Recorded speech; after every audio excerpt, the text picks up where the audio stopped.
Oke, kali ini kita akan membahas mengenai data penjualan di sebuah pizza resto. Data ini saya dapat dari salah satu website di mana ada sayembara di dalamnya. Jadi instructionnya di sini, for a chance to win a free annual membership, you need to build a single page dashboard to help improve the restaurant's operation. Jadi kita mau membuat dashboard untuk memperbaiki kinerja dari restoran. Kita nggak perlu di share ya, ini kebetulan udah expire di Oktober tanggal 29. Jadi data itu di sini ada sheet mengenai data dictionary. Oke, kita coba baca ya di sini. Oke, untuk pelebaran kolom, gunakan klik 2 kali dan pastikan kursor berada di antara kolom yang mau kita perluas. Oke, ya, di sini ya. Jadi di sini ada kumpulan tabel, ada order, di situ tabel order, ada di situ isinya order ID, date, time. Jadi ada field ini ya. Jadi ini merupakan data tarikan dari database. Oke. Kali ini udah saya masukin ke setiap sheet ya, di dalamnya udah saya masukkan. Di sini ada order details, terus ada pizza yang di sini ada pizza ID bla bla bla bla bla bla. Oke ya. Situ ada pizza type. Oke. Terus kita mau ngapain kan gitu ya. Kita lihat dulu. Di sini satu kotak ini ya. Kita lihat satu kotak.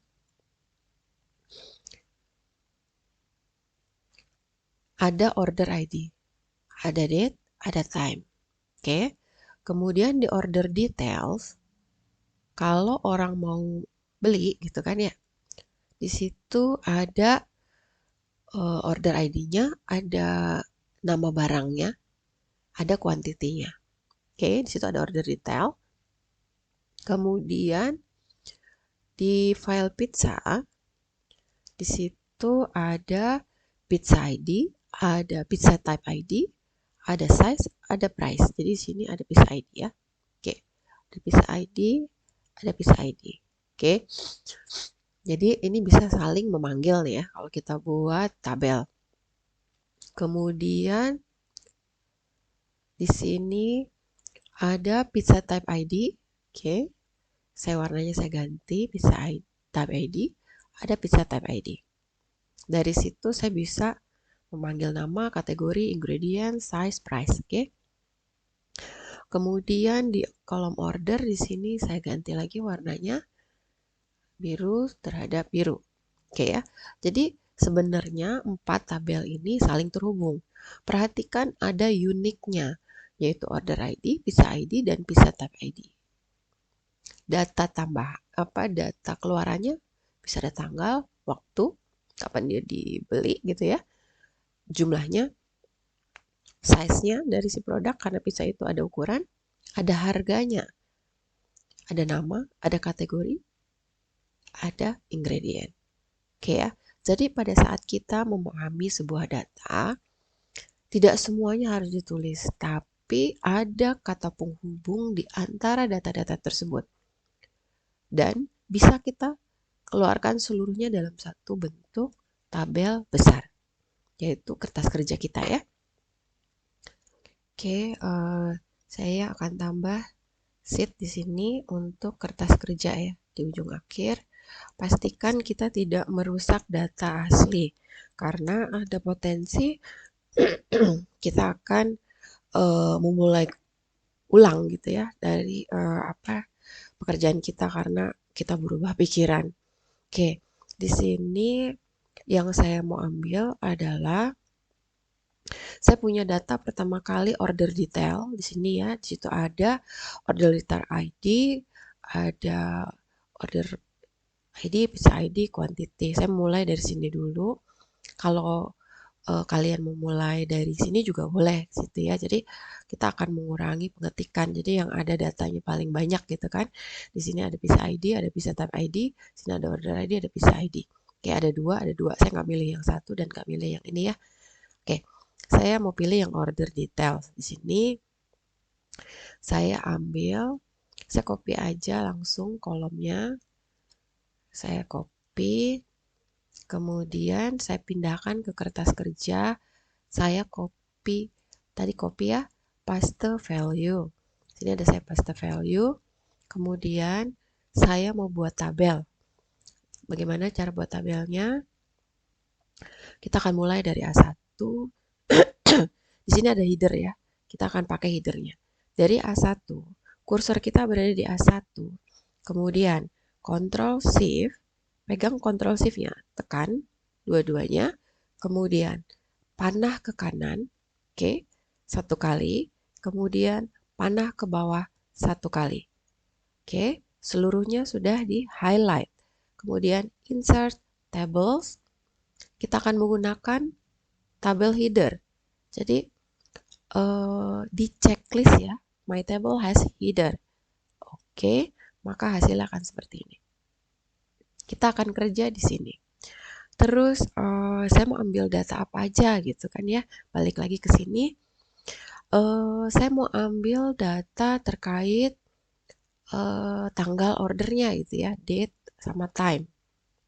Saya copy aja di sini, pindah ke E dan F. Oke, nah saya nggak mau di sini ya time-nya. Time-nya ada di F. Kamu bisa pakai copy tadi transpose ya. Oke, Oke, kita mau date and time. Kemudian saya mau price-nya aja, saya nggak mau size-nya. Oke, pindah ke sini. Kemudian saya mau kategorinya. Oke, nanti kenapa saya memilih itu gitu ya.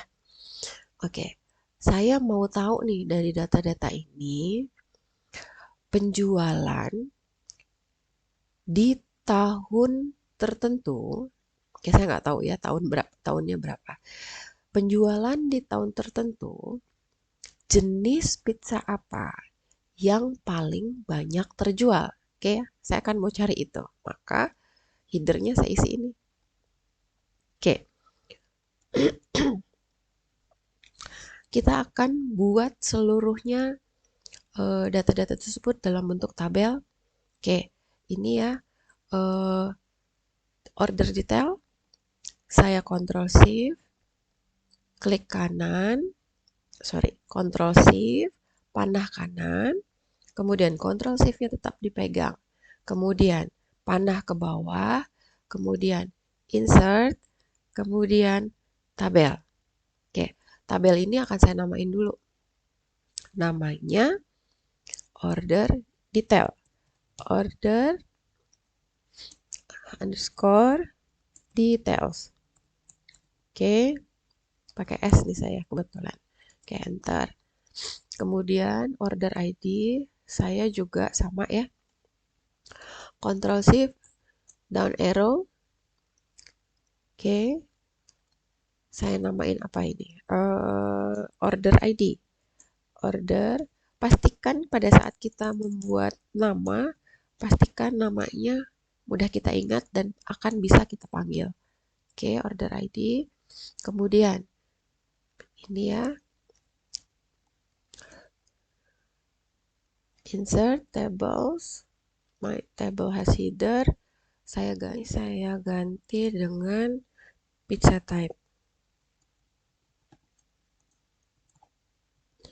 Oke, enter. Kemudian pizza price-nya saya buat tabel juga. Oke, Ctrl Shift, down arrow, insert tables. Oke, di sini saya ganti dengan pizza price. Enter. Ya, semuanya udah punya nama ya. perhatikan semuanya sudah punya nama dan akan kita panggil satu-satu. Sini yang pertama mau kita panggil adalah date. Di mana date itu ada? Date ada di sini ya. Date sama time. Ada di sini ya. Oke. Ini kalau kita rubah dalam formatnya akan terlihat formatnya adalah format tanggal. Perhatikan ini adalah bilangannya. Situ kita rubah tanggal. Misalnya ini ya, saya pakai ini. United States. Ini adalah waktu. Jadi kamu bisa rubah dia dalam time. Oke, saya mau ambil tanggalnya. Tanggalnya saya ambil ini tahun 2015, penjualan tahun 2015 di order ID. Oke. Karena kita punya reference, maka kita akan panggil sel-sel referensinya. Saya bisa nggak manggil order tanggal? Ada ya order ID terhadap order ID. Maka saya akan menggunakan referensinya adalah order ID. Situ adalah index. Oke, yang mau saya keluarkan adalah tanggal di dalam order apa tadi? Order ID ya. Order ID. Saya klik. Oke. Square bracket di situ saya mau keluarin tanggal, close bracket, kemudian saya matchkan dia, di mana value-nya, lookup value-nya adalah terhadap order ID. Sini ya order ID, kemudian saya lookup-nya terhadap arraynya terhadap apa? Order ID, open bracket di situ terhadap order ID. Oke. Kemudian close bracket, match-nya exact. Oke, kita tutup. Di situ ada tanggal. Oke, sini saya pakai short date aja. Oke, time-nya saya skip ya. Sekali kita mau ke price dulu. Price-nya ada di mana? Price-nya ada di sini ya. Indikator yang bisa saya gunakan adalah pizza ID memanggil price. Oke, saya punya pizza ID. Oke, sama dengan sorry tadi ada di mana? Ada di sini. Ada di pizza ID, pizza tab ID, ada price. Ada di sini ya. Namanya tabelnya adalah pizza price. Oke. Sama dengan index pizza price. Saya mau panggil harganya. Oke. Close bracket. Match lookup terhadap pizza ID. Kemudian pizza price.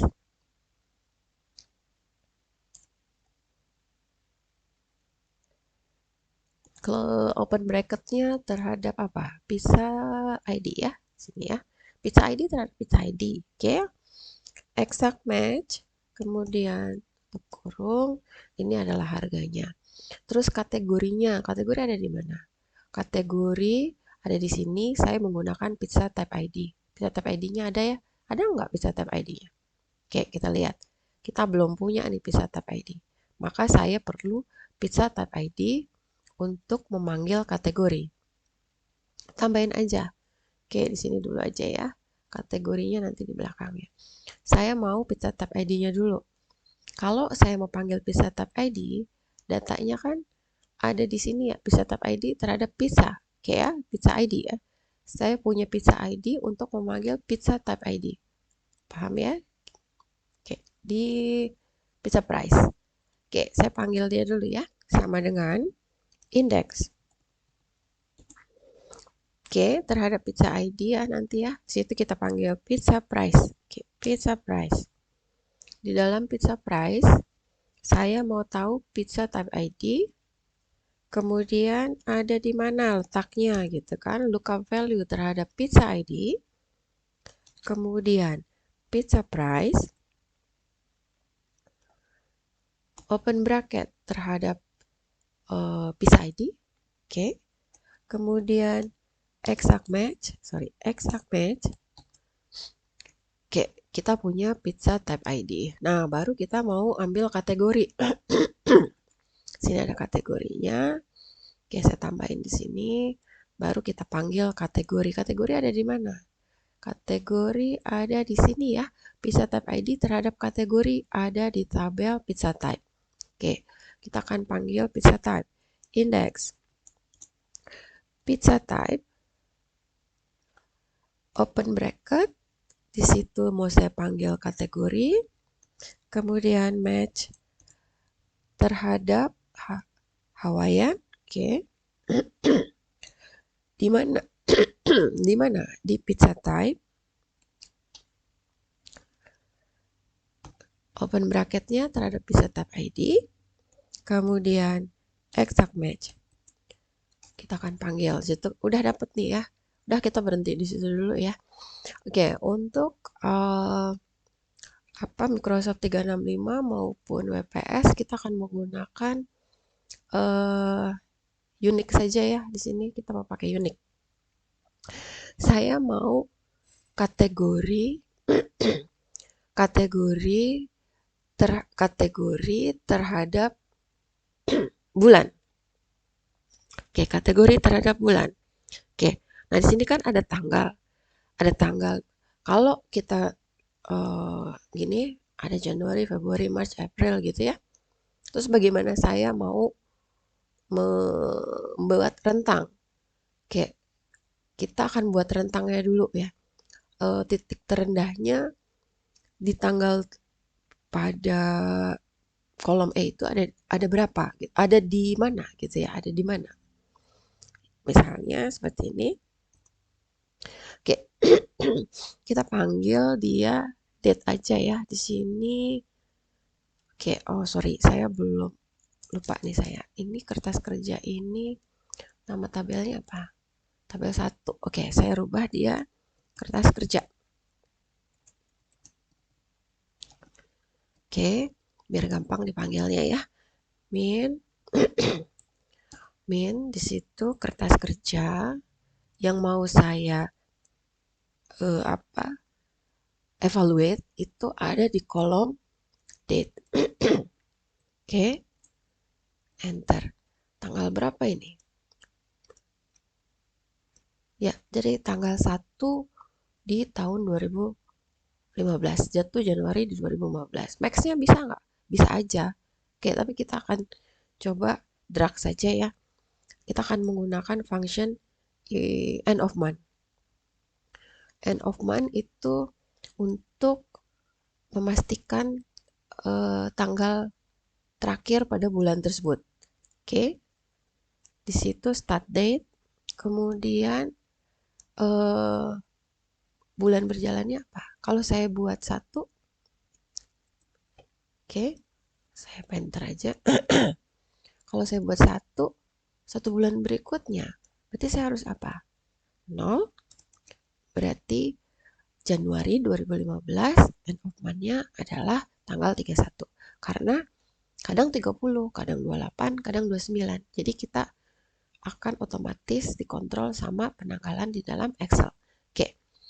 Setelah tanggal 31, kan tanggal 1 ya, tambah 1 itu tanggal 1 bulan 2 gitu ya. Oke, sekarang kita copy aja. Terus kita copy juga di sini ya. Oke. Oke.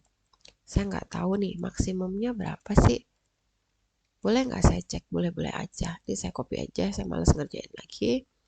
Saya copy, titik maksimumnya ada di Oke, titik maksimumnya ada di sini ya. Tanggal berapa ini? Oke. Max-nya ada di Desember ya. Jadi berhenti di sini aja. Oke. Oke, saya hapus lagi. Kemudian berarti kan saya mau tahu antara tanggal 1 sama tanggal 31 terus begitu ya. In between gitu. Kalau in between pakai apa? Logikanya ya, pakai N. Dia di antara 1 hingga 31 seperti itu. Nah, sekarang kategorinya kita akan menggunakan unique. Fungsi unique ini kamu bisa temukan di Excel 365 dan WPS. Oke, di sini unique-nya saya mau panggil di kertas kerja. Oke, kemudian kategori, oke, kemudian saya tutup aja. Oke, nah ini ada empat, jadi ada empat jenis, ada empat kategori pizza. Nah, tapi saya kan nggak mau begini naruhnya ya. Saya mau dia ke kanan, maka saya transpose. Transpose itu dibalik gitu ya. Oke, saya masukin, kemudian oke. Oh, nggak bisa. Kenapa? Oh, transpose. Oke, transpose. Oke, seperti ini. Untuk yang ada di WPS, saya sarankan kamu menggunakan Ctrl Shift Enter. Ini bisa juga pakai apa namanya, fungsi remove duplicate ya. Jadi kamu copy dulu yang I, kemudian remove duplicate, maka hasilnya hanya ada 4. Oke, kita punya data seperti ini. Kalau saya buat tabelnya akan jadi seperti ini. Seperti ini ya. Terus saya mau apa? Kan begitu ya. Saya mau apa namanya, mengevaluate, mereview penjualan saya pada periode Januari hingga Desember. Oke, tapi saya hanya punya price sama quantity. Berarti kan saya harus hitung sales per harinya, ya kan, daily salesnya. Oke, itu adalah harga dikali quantity. Oke ya, keluar. Nilainya adalah dollars. Oke. Terus saya mau menghitung total salesnya di periode tersebut di setiap kategorinya. Artinya kondisi yang ditentukan adalah kategori ini, kondisinya adalah kategori dan periode, yaitu tanggal. Di mana tanggalnya berada dalam rentang. Pakai rumus apa? Kita akan menggunakan sum IFS. Ya, kita akan menjumlah dan mensum IFS. Oke, sama dengan sum IFS. Sum range-nya adalah ada di kertas kerja, kemudian kolom sales, close bracket, kemudian refernya kepada tanggal. Situ ada tanggal, itu ada di kertas kerja. Ada di kertas kerja, kemudian bracketnya opennya adalah date, kemudian saya tutup ya. Perhatikan kertas, kalau saya ngomong date terus terhadap date yang mana gitu kan ya. Oke, terhadap date yang mana? Misalnya kalau saya ngomongin tanggal 1, oke, berarti hanya tanggal 1 aja dong gitu kan ya. Maka saya akan menggunakan 2 kali ya. Kertas kerja, date, syarat keduanya adalah, jadi dua-duanya harus terpenuhi. Nih, kemudian kertas kerja lagi terhadap apa? Kategori. Oke, close bucket. Oh, belum. Terhadap klasik. Oke, kemudian saya tutup bracketnya. Bisa nggak? Nggak bisa ya, perhatikan. Di sini hanya terhadap M2 sama terhadap N2. Oke, baru menggunakan operator matematika untuk M2. Sekarang untuk N2-nya operator matematikanya apa? Dia harus ada di bawah gitu ya. Di bawah N2 atau sama dengan. Kemudian kita sambung dengan N. Oke, maka klasiknya sebanyak ini. Coba kita cek ya. Oke, jalan ya. Oh, nggak jalan. Oke, kenapa? Karena kita tidak uh, absolut dan relatif kan ya, di lock ya. Oke, oke. Ini M2-nya saya mau drag ke bawah dan ke kanan. Maka M-nya mau saya kunci dengan F4, M-nya saya kunci. Oke, N2, N-nya saya kunci. F4, 1, 2, 3. Oke, kemudian O-nya saya mau geser ke kanan, geser ke bawah. Satunya nggak boleh bergerak. O-nya boleh bergerak. Maka F1 satu kali, F4 satu kali, F4 dua kali. Oke, selesai. Kemudian kita drag ke bawah, kemudian kita drag ke kanan. Dah ya. Oh, nggak jalan. Oke, sekarang perhatikan di sini kertas dari kertas kerja sales, waktu kita geser ke kanan, dia jadi order detail. Maka ini harus kita absolutkan. Absolutkan tabel, kolom di dalam sebuah tabel, beda ya, bukan pakai F4 lagi. Maka, oke, saya copy ya. Yang ini, apa namanya, kolomnya saya copy, kemudian titik 2, saya Ctrl V, kemudian tutup dengan square bracket. Sini ya, ada 2 ya, jadi sales terhadap sales. Semuanya mau saya tutup supaya nggak gerak. Oke, date-nya juga mau saya tutup. Date-nya mau saya tutup di sini, titik 2. Oke, Ctrl V, date-nya close bracket, open bracket. Karena sama nih mau saya copy aja biar nggak ngetik 2 kali. Hati-hati dengan mouse Anda ya. Oke, hati-hati dengan mouse Anda. Oke. Oke. Kemudian kategorinya mau saya tutup juga kan, supaya nggak gerak. Maka kategorinya saya copy, titik 2, Ctrl V, close bracket, sini saya tutup lagi, open bracket, enter. Oke, kemudian saya copy lagi ke bawah, copy ke kanan. Dan